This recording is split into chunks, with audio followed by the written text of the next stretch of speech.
صحبت اچھی ہو یا بری اپنی ایک زبردست اثر رکھتی ہے جو کبھی نہ کبھی ظاہر ہو کے رہتی ہے۔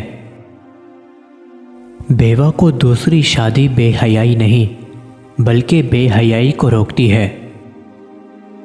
عورتوں سے راز کی بات ہرگز مت کرو ورنہ پچھتاوے کے علاوہ کچھ حاصل نہ ہوگا۔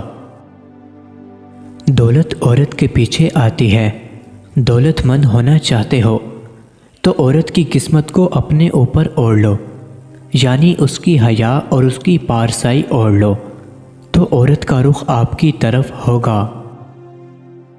ہمیشہ جوان رہنا چاہتے ہو تو زندگی میں ایک بار بوڑھی عورت کے ساتھ بیٹھ کر اس زندگی کے خاص تجربے سیکھو اور جوان عورت سے دور رہو، ہمیشہ جوان رہو گے۔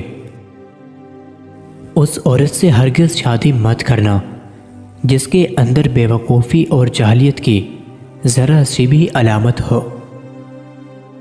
کھجور کو اگر دودھ کے ساتھ استعمال کیا جائے تو 40 مردوں کے برابر طاقت آ جاتی ہے۔